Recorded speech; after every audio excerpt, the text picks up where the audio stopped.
Hyundai i20 ile birlikte Cunda'dayız. Hyundai'nin küçük sınıf modeli olan i20 tamamen yenilenmiş haliyle yanımda duruyor. Bakalım i20 rekabetin çok sıkı yaşandığı bu sınıfta iddialı olabilecek özelliklere sahip mi? Gelin hep beraber inceleyelim.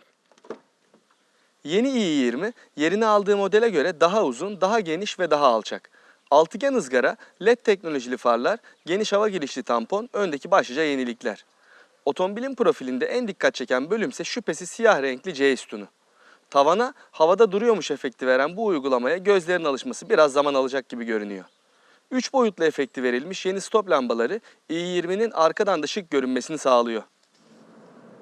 i20'nin direksiyonu başındayım.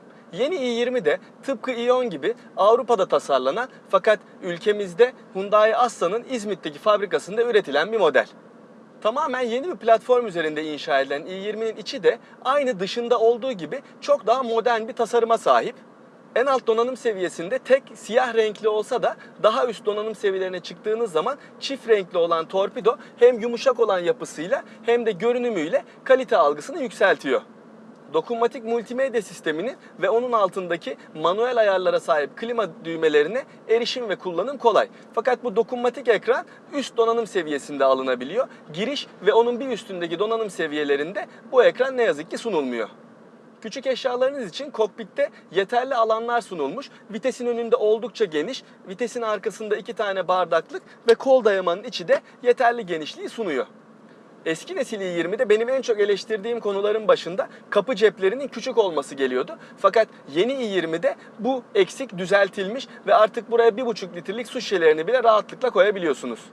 Bana sorarsanız bu önemli bir geliştirme.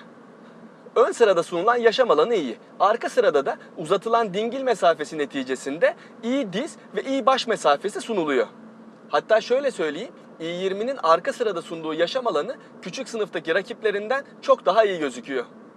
Eskisinde 295 litre olan bagaj hacmi 31 litrelik büyüme ile 326 litre seviyesine yükselmiş. Bu da küçük bir ailenin seyahat yükünü rahatlıkla içine alabileceği anlamına geliyor. Gelelim i20'nin motor ve sürüş özelliklerine. Her ne kadar başta i20'nin tamamen yeni bir model olduğunu söylemiş olsam da ne yazık ki kullanılan motorlar eski nesildekiyle aynı. Yani yeni i20'de 1.2 benzinli manuel, 1.4 benzinli otomatik ve 1.4 dizel manuel olmak üzere toplam 3 farklı motor seçeneği sunuluyor. Kullanmış olduğum araçta 84 beygir güç ve 122 Nm tork üreten 1.2 litrelik benzinli motor görev yapıyor. Demin de söylediğim gibi bu araç sadece manuel şanzımanla alınabiliyor ve 5 ileri orana sahip.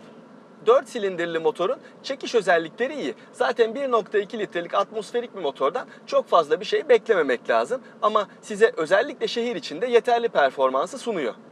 Motorla şanzımanın uyumu iyi. Herhangi bir problem yaşamıyorlar. Ancak ben 5 ileri şanzımanın bir tane daha oranı olmasını açıkçası kullandığım güzergahta aradım. Çünkü bu sayede bir 6. oran olsaydı hem motor devrini hem yakıt tüketimini bu şekilde biraz daha aşağı çekmek mümkün olabilirdi. Yeni i20'nin sürüş özelliklerinden bahsetmek gerekirse kullanımının çok kolay olduğunu söyleyebilirim. Direksiyon yumuşak, özellikle pedallar çok hassas olan yapısıyla kolay kullanmanızı sağlıyor.